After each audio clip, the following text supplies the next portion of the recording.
চোখ খুলে দেখো না কে এসেছে, নতুন করে ইডি দিদির নাটক এসেছে 2014 সালে। যে মুখ্যমন্ত্রীর বাড়িতে গিয়ে তল্লাশি করুন, মুখ্যমন্ত্রীর বাড়িতে টাকা লুক। খুলে দেখো না কে এসেছে, নতুন করে ইডি দিদির নাটক এসেছে। পশ্চিমবাংলায় এই মুহূর্তে প্রচুর নাটক হচ্ছে। পশ্চিমবাংলায় এই মুহূর্তে গ্রামাঞ্চলে প্রচুর যাত্রাপালা হচ্ছে, পার্ক সার্কাসে সার্কাস দেখানো হচ্ছে, পার্ক সার্কাস ময়দানে সার্কাস দেখানো হচ্ছে, মেলা হচ্ছে, খেলা হচ্ছে, পিকনিক হচ্ছে। ঠিক এই সময়তে ইডি দিদির যে নতুন নাটক, সেই নাটকের জন্য বাংলার প্রত্যেক মানুষের উচিত যে ইডি এবং দিদি দুজনকেই, পশ্চিমবাংলার মুখ্যমন্ত্রী এবং ইডি দুজনকেই শুভনন্দন জানানো উচিত। দেখুন, আজকে সারাদিন ধরে যে নাটক চললো, কেন নাটক বলছি তা একটু পরে আসছে। মূলত কয়লা পাচার দুর্নীতির টাকা, কয়লা দুর্নীতি, পশ্চিমবাংলার যে কয়লা দুর্নীতি হয়েছে সেই কয়লা দুর্নীতির যে লিঙ্ক, সেই লিঙ্ক ধরে আস্তে আস্তে আস্তে আস্তে ইডি এসে পৌঁছেছে আইপ্যাকের কর্ণধার প্রতীক জৈনের বাড়িতে। এবং তার সাথে সাথে আমরা দেখতে পেলাম রাজ্যের মুখ্যমন্ত্রী সেখানে পৌঁছে গেলেন। তল্লাশির সময়তে সেখান থেকে হার্ড ডিস্ক নিয়ে বেরিয়ে এলেন, ফাইল নিয়ে বেরিয়ে এলেন। একদিকে তল্লাশি চলছে, আরেকদিকে মুখ্যমন্ত্রী মুড়ি মুড়কির মতো জিনিসপত্র নিয়ে চলে আসছেন, গাড়িতে আনলোড করা হচ্ছে। গাড়িতে যে ফাইল রাখা হচ্ছে তার সাথে সাথে যে গাড়িতে রাখা হচ্ছে সেটা তৃণমূল কংগ্রেসের গাড়ি। এ সব কিছু চলছে ইডির সামনে। দেখে মনে হচ্ছে যেন পঞ্চায়েতের প্রধান তা সাথে করে কোনো আমিনকে নিয়ে বাড়ির মানে মেজারমেন্ট করতে এসছে, জমি মাপতে এসছে, জরিপ করতে এসছে মনে হচ্ছে। এই কয়লা দুর্নীতি নিয়ে যখন কথা হয়, কেন বলছিলাম নাটক, একদম 2020 সালের এফআইআর আপনাদের যদি মনে থাকে। তৃণমূল কংগ্রেসের বিরুদ্ধে যতগুলো আজ অব্দি বড় বড় দুর্নীতির গল্প উঠেছে, দুর্নীতির বিষয় এসছে, সেই দুর্নীতির অন্যতম হচ্ছে কয়লা দুর্নীতি। গরু পাচার, কয়লা পাচার, শিক্ষক নিয়োগ দুর্নীতি, চিট ফান্ডের দুর্নীতি, একের পর এক দুর্নীতি ছিল। কয়লা পাচারের দুর্নীতি, কয়লা পাচারের দুর্নীতিতে এই মুহূর্তে অন্যতম অভিযুক্ত ব্যক্তি, তার নাম হচ্ছে বিনয় মিশ্র। আপনাদের নিশ্চয়ই মনে আছে বিনয় মিশ্রকে। এই বিনয় মিশ্র হচ্ছে তৃণমূল কংগ্রেসের রাজ্য যুব সাধারণ সম্পাদক গোছের কিছু একটা ছিলেন, যিনি অভিষেক ব্যানার্জির খুব মানে একদম রাইট হ্যান্ড গোছের যাকে বলা হয়। অভিযোগ, এই বিনয় মিশ্র কোটি কোটি টাকা তছরূপ করেছেন এই কয়লা পাচার কাণ্ডের মাধ্যমে। কেন্দ্রের সরকার চালায় বিজেপি।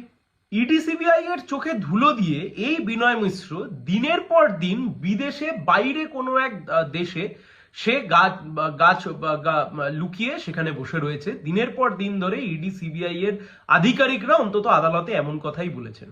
দেখুন, 2020 থেকে আজকে 2026 সাল, এতদিন কেটে গেল। বিনয় মিশ্র মানে মালিয়া আপনি ছেড়ে দিন, আপনি বিজয় মালিয়া ছেড়ে দিন, বিনয় মিশ্রর মতো যার নাম পর্যন্ত শোনা যেত না কোনোদিন, সেই বিনয় মিশ্র, তাকে নাকি দেশে ফিরিয়ে আনতে পারছে না ইডি সিবিআই কয়লা দুর্নীতি তদন্ত করতে গিয়ে।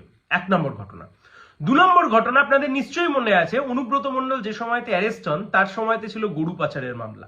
অনুব্রত মণ্ডল অ্যারেস্ট হওয়ার সময়তে লিঙ্ক ধরে গরু পাচার, কয়লা পাচারের ঘটনাতে প্রায় 2-3 জন ব্যক্তি অদ্ভুতভাবে খুন হয়ে যান। ইডি সিবিআই সেই সময়তে আঙুল চুষছিল। আপনাদের নিশ্চয়ই মনে আছে বকটুইতে খুনের ঘটনা, হাইকোর্ট বলেছিল সিবিআই তদন্ত। অন্যতম অভিযুক্ত, তাকে মৃত অবস্থায় পাওয়া গেল সিবিআই কাস্টাডির মধ্যে। আজ থেকে কিছুদিন আগে শেখ শাহজাহানের বিরুদ্ধে যে মামলা চলছে, সেই মামলায় সাক্ষী দিতে যাওয়ার সময় সাক্ষীর পরিবারের একজন রাস্তায় নেমে খুন হয়ে গেল। পশ্চিমবাংলার বুকে তৃণমূল কংগ্রেসের মাথারা যে দুর্নীতি করেছে, কলকাতা হাইকোর্টের একের পর এক বিচারপতি এই মামলার যখন শুনানি করেছেন, আপনাদের প্রত্যেকের মনে আছে সেই মামলাতে একটি সময়তে জাস্টিস অমৃতা সিনহা তিনি বিস্ময় প্রকাশ করে বলেছিলেন যে অভিষেক বন্দ্যোপাধ্যায়ের মাত্র একটি অ্যাকাউন্ট, আর কে অভিষেক বন্দ্যোপাধ্যায়, তার পরিবারের নাম কেন লেখা নেই, তার ডিটেলস কেন লেখা নেই। এমন তদন্ত করেছে ইডি এবং সিবিআই যে অভিষেক বন্দ্যোপাধ্যায় কে, অভিষেক বন্দ্যোপাধ্যায় কোথাকার অভিষেক বন্দ্যোপাধ্যায়, কি তার পরিচয়, সেটুকু পর্যন্ত সেই দুর্নীতির মামলাতে আদালতের সামনে নিয়ে আসতে পারেননি। লিপস অ্যান্ড বাউন্স দুর্নীতি করেছে, লিপস অ্যান্ড বাউন্সের মধ্যে দুর্নীতির টাকা গেছে। এই অভিযোগ আজকের নয়, অভিযোগ বহু পুরানো অভিযোগ। কমরেড গৌতম দেব সেই সময়তে অভিযোগ করেছিলেন। 10 বছর ধরে ইডি আর সিবিআই বুড়ো আঙুল চুষছিল। 2020 সাল থেকে আজকে 2026 সাল, ঠিক ভোটের 3 মাস আগে মনে পড়েছে যে ওই যে চোখ খুলে দেখো না কে এসেছে, নতুন করে ইডি দিদির নাটক জমেছে। আপনি দেখুন কি মানে, আপনি একবারের জন্য ভাবুন, আপনার লোকাল থানার কোনো পুলিশ আপনার এলাকায় কোনো চোর বা ডাকাতের বাড়িতে গেছে তল্লাশি করতে। আচ্ছা, আপনি পারবেন তার বাড়িতে ঢুকে আপনি তল্লাশি চলবার সময়, আপনি যত বড় মোড়ল মাতব্বর যেই হন, আপনি পারবেন তার বাড়িতে গিয়ে সেখান থেকে কোনো রকমের কোনো ডকুমেন্টস নিয়ে চলে আসতে তল্লাশি হওয়ার সময়তে? মুখ্যমন্ত্রী কিভাবে গেলেন? কে অ্যালাউ করলো? মুখ্যমন্ত্রী কি করে ঢুকলেন? মুখ্যমন্ত্রী কিভাবে গিয়ে সমস্ত কিছু নিয়ে বেরিয়ে আসলেন? তাহলে এটাকে কি বাংলার মানুষ সেটিং বলবে? না। রাজীব কুমারের সময়তে 2019 সাল, আমাদের প্রত্যেকের মনে আছে, রাজীব কুমারের সময়তে চিটফান্ডের দুর্নীতির মামলায়, সেই সময়তে সারদা এবং রোজভ্যালি চিটফান্ডের দুর্নীতির মামলাতে সিবিআই যখন জিজ্ঞাসাবাদ করতে যাচ্ছে রাজীব কুমারকে, ঠিক সেই সময়তে রাজীব কুমারকে অ্যারেস্ট করা যাবে না, রাজীব কুমারকে জিজ্ঞাসাবাদ করা যাবে না বলে রাস্তায় বসে পড়েছিলেন মাননীয় মুখ্যমন্ত্রী। সেই মামলা 2019 সালের মামলা, সিবিআই গিয়ে সুপ্রিম কোর্টে লড়াই করলো 2025 সালে, এবং শেষ অব্দি এই 5 বছর 6 বছর সময়কাল ধরে রাজীব কুমার বহাল তবিয়াতে বাইরে ঘুরে বেড়ালেন। ইডি বা সিবিআই কেউ কোনো রকমের কোনো ব্যবস্থা করলেন না। আচ্ছা বলুন তো, এই যে ধরুন সিবিআই সেদিনকে তদন্ত করতে যাচ্ছিল, মুখ্যমন্ত্রী রাস্তা আটকে বসে পড়েছিলেন, কোন ব্যবস্থা গ্রহণ করেছে সিবিআই?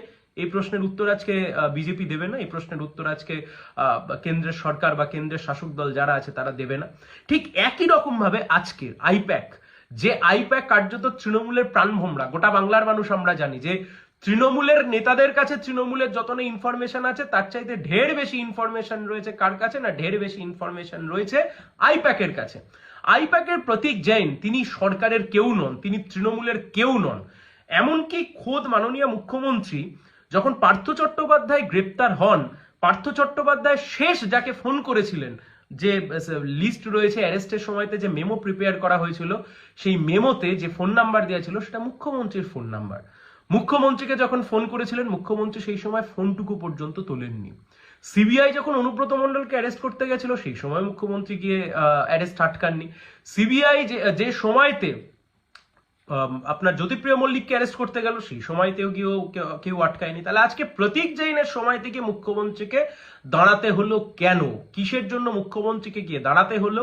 এবং কেনই বা মুখ্যমন্ত্রীকে এই স্পেশাল সুযোগ ইডির অফিসাররা দিলেন বা ইডি দিল, যে সেখান থেকে সমস্ত ফাইল থেকে শুরু করে হার্ড ডিস্ক সমস্ত কিছু নিয়ে বেরিয়ে আসতে পারলো? এই প্রশ্নের উত্তর তো দিতে হবে। শুধু ভোট আসলেই এই নাটক? বাংলার বাচ্চা বাচ্চা ছেলেমেয়েরাও জানে। কুণাল ঘোষ বলেছিলেন 2014 সালে যে মুখ্যমন্ত্রীর বাড়িতে গিয়ে তল্লাশি করুন, মুখ্যমন্ত্রীর বাড়িতে টাকা লুকানো আছে। সিবিআই গেছিল সেদিনকে, সিবিআই এর কাস্টাডিতে ছিলেন সেই সময়তে, সিবিআই মামলা দেখভাল করছিল। মুখ্যমন্ত্রীর কাছে সেদিনকে সিবিআই গিয়েছিলেন, মুখ্যমন্ত্রীর কাছে সেদিন সিবিআই যাননি। এই পশ্চিমবাংলার বুকে যতগুলো দুর্নীতি হয়েছে, সারদা, রোজভ্যালি, আইকোর, নারদা ঘুষকাণ্ড যেখানে ঘুষ খেতে গিয়ে ধরা পড়লো, কয়লা পাচার কাণ্ড, গরু পাচার কাণ্ড, শিক্ষক নিয়োগ দুর্নীতি, পৌরসভার নিয়োগ দুর্নীতি, এই প্রত্যেক কটা দুর্নীতির মামলার যদি মাথা খোঁজার ইডি বা সিবিআই চেষ্টা করত, তাহলে আজকের দিনের ওই নাটক সিবিআই আর ইডি কে করতে হতো না। তারা চাইলে অনেক দিন আগেই তৃণমূল কংগ্রেসের দুই মাথাকে ধরে জেলের মধ্যে পুরতে পারত, তাতে তৃণমূল দলটার পশ্চিমবাংলার বুকে কোনো অস্তিত্ব থাকতো না। আসলে বিজেপি চায় বলেই তৃণমূল কংগ্রেস পশ্চিমবাংলার বুকে সরকার চালায়। বিজেপি চায় বলেই তৃণমূল কংগ্রেস এখনো দম নিতে পারে।